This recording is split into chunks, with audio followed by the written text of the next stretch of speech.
According to the American Psychological Association, APA, sexual orientation refers to an enduring pattern of emotional, romantic, and/or sexual attractions to men, women, or both sexes.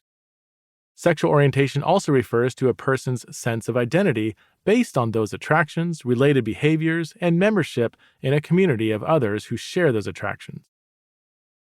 The APA goes on to say that sexual orientation ranges along a continuum, from exclusive attraction to the other sex to exclusive attraction to the same sex.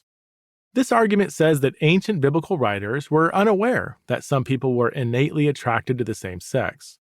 If they had known this, then they probably wouldn't have spoken negatively about same-sex sexual relations. The reason why Paul argued as he did is that he believed that all people were heterosexual, writes Bill Loader, an affirming scholar. Megan DeFranza likewise says, if Paul were confronted with same-sex attracted Christians unable to change their orientation, I do not believe that he would respond with the same words we find in Romans, 1 Corinthians, and 1 Timothy. Points of agreement. This argument highlights at least one solid point. Our modern understanding of same-sex orientation is more advanced than what we find in ancient literature. Many in-depth studies have been done on sexual orientation, and some scholars have devoted their entire careers to understanding it. As modern interpreters of an ancient text, we should always be cautious about reading the Bible through a modern, Western, post-Enlightenment lens. And a plain reading of the Bible shows that it doesn't talk about sexual orientation, at least in its modern form. It talks about sexual behavior and even sexual desire, but it doesn't specifically talk about the exact thing we now call same-sex sexual orientation. Response. As I've considered this argument, two concerns come to mind. First, I think it's overstating the case to say that the notion of sexual orientation was absent in the ancient world, as James Brownson says. Some ancient writers did talk about an innate and seemingly fixed desire for the same sex that some people are born with. They didn't call it sexual orientation, but the characteristics of what they were describing do seem to overlap quite a bit with our modern concept. Aristotle said that some same-sex desires come from habit, but others spring from nature. This isn't exactly a quote from the APA, but the mention of nature is interesting.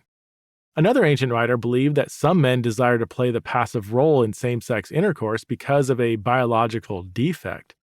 His theory is absurd and medically invalid, but the point is he believed that a particular form of same-sex erotic desire was biological and inborn.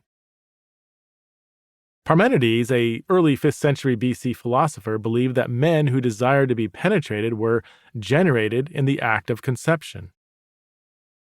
Likewise, a Greek physician from Ephesus named Soranus, who lived around the same time as Paul, believed that homoerotic desires were shaped more by nature than by nurture.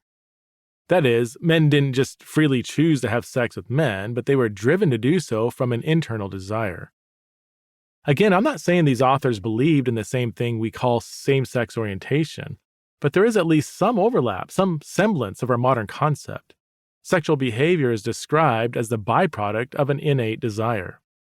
The one scholar who's probably done the most work on this question is Bernadette Bruton. In her book Love Between Women, Bruton shows that some ancient writers believed that same-sex desires were fixed at birth.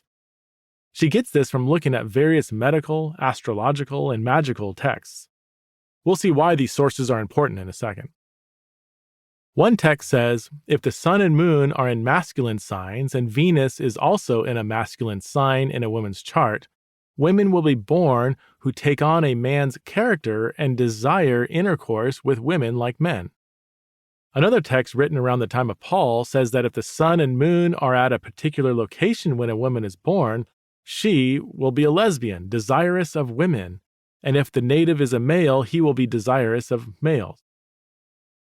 After looking at many more examples, Bruton concludes, contrary to the view that the idea of sexual orientation did not develop until the 19th century, the astrological sources demonstrate the existence in the Roman world of the concept of a lifelong erotic orientation. And many scholars agree with Bruton.